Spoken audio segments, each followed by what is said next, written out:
Hello friends, துவரம் பருப்பை குக்கரில் வச்சு அடுப்பில் வச்சுட்டேன். பரங்கிக்காய், சின்ன வெங்காயம், தக்காளி, கருவேப்பிலை, கொத்தமல்லி, பச்சை மிளகாய் அரிஞ்சு வச்சுருக்கேன்.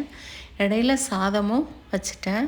பருப்பும் வெந்து வந்துருச்சு. அதை எடுத்துட்டு அதே பாத்திரத்தில் வெறுசாக கழுவிட்டு வந்துட்டு குழம்பு வச்சுக்கலாமே அப்படின்ட்டு அதுக்கிடையில் சின்ன சின்னதாக உருளைக்கிழங்கை கட் பண்ணி தண்ணியில் போட்டிருந்தேன்.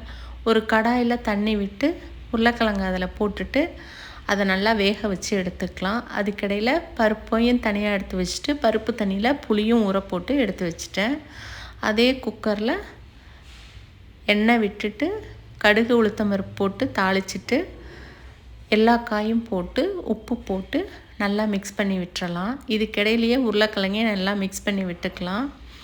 இது பருப்புலேயே கொஞ்சம் வெந்தயம் போட்டு வேக வச்சுறதுனால இப்போ நான் தாளிக்கிறதுக்கு வெந்தயம் போடுறதில்ல.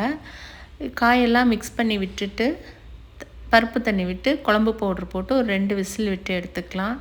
இதுக்கிடையில் உருளைக்கிழங்கு வெந்து வந்துருச்சு. கொஞ்சமாக தண்ணி இருக்கிறப்பயே மிளகாத்தூள், உப்பு, மஞ்சத்தூள் போட்டு நல்லா மிக்ஸ் பண்ணி விட்டுட்டு தேவையான அளவு தண்ணி விட்டு சிம்லேயே வச்சு நல்லா முறுமுறுன்னு வறுத்து எடுத்துக்கிட்டோம்னா ரொம்ப டேஸ்ட்டாக இருக்கும் இந்த சாம்பாருக்கு.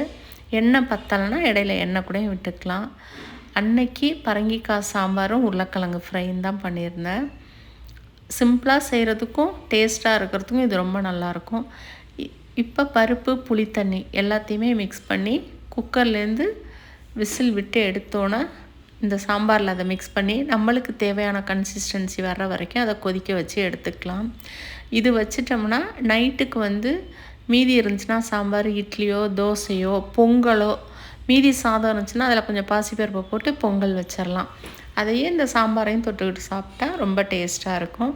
இதுக்கிடையில் முட்டை இருந்தது, அதை வேக வச்சு எடுத்துட்டேன். சாதமும் ரெடி ஆயிடுச்சு. கொஞ்சம் முட்டையை பொடி மாஸ் பண்ணி எடுத்துட்டேன். அந்த வேக வச்ச முட்டையை வறுத்து எடுத்துட்டேன். அன்னைக்கு 2 மாதிரி செஞ்சுருந்தேன். கொஞ்சம் கொஞ்சமாக எல்லோரும் எடுத்துக்கலாமே அப்படின்ட்டு.